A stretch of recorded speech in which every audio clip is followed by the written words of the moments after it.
Idioms for kids. Have you ever heard a phrase that seems kind of strange?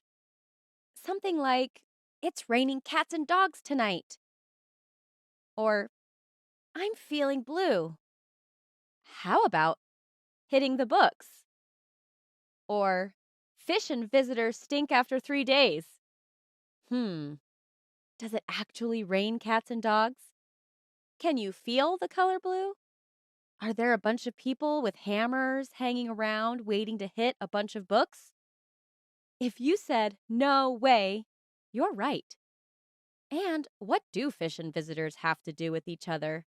Today, we're going to talk about something called idioms, which are a part of something even bigger called figurative language. Feeling a little confused? Don't worry, we're here to help. Today, we're going to learn all about idioms and how to use them. Let's get started. Before we dive into idioms, we need to talk about what figurative language is. Figurative language describes something in very colorful terms. It uses comparisons between very different things, like fish and visitors, to paint a picture for the hearer. So, put on your thinking caps and let's explore some of these sayings. Let's look first at the phrase, "Fish and visitors stink after 3 days." What does that mean? Fish can be very yummy, but what would happen if you left it out on the counter for 3 days? It would begin to stink, wouldn't it? What about visitors? Visitors are wonderful to have over, but after a few days, it might get annoying to have to keep cooking for them, cleaning up after them, and entertaining them. In the saying, "Fish and visitors stink" after 3 days, fish and visitors are compared to each other to show that even though fish and visitors can both be good things, after a while, they might stink, or you might not want them around anymore. Have you ever heard the phrase, "Good things come to those who wait"? What about the saying, "Better late than never"? Or how about, "Break a leg"? You may have read, heard, or said one of these phrases before. But what you might not know is that these sayings have a name. They are called idioms. And idioms are just one part of figurative language. An idiom is a phrase or sentence that does not literally mean what it says.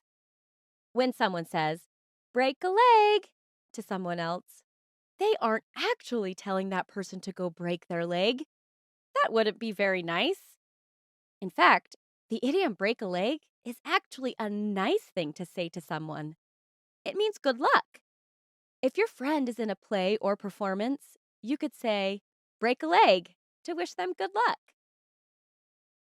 The idiom, "good things come to those who wait," is just another way of telling someone to have patience.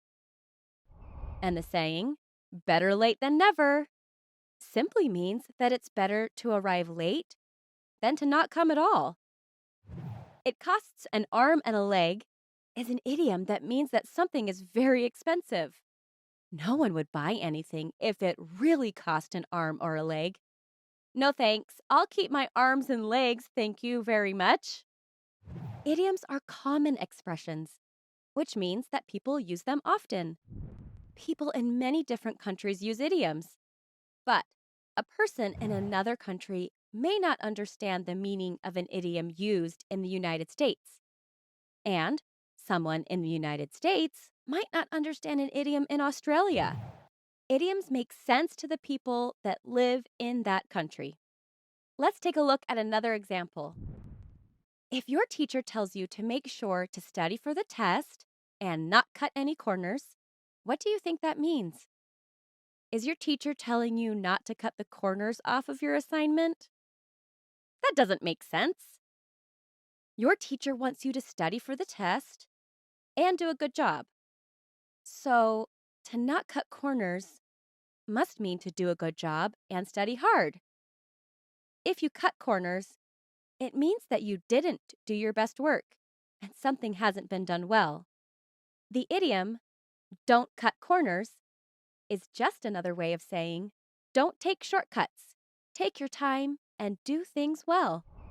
Idioms can be a great way of expressing yourself.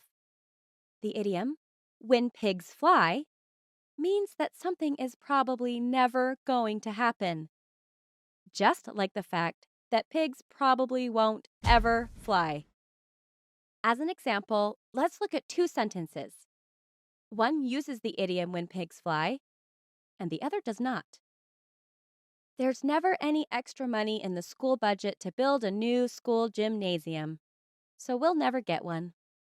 Or, there's never any extra money in the school budget. We'll get a new gymnasium when pigs fly. Which example do you like better? The second sentence is more humorous and interesting than the first. It also emphasizes the point that it is never going to happen.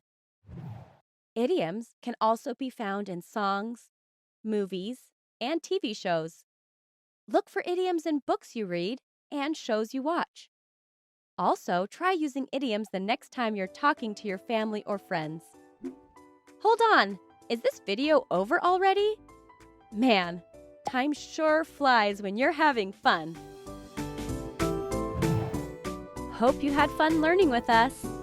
Visit us at learnbright.org for thousands of free resources and turnkey solutions for teachers and homeschoolers.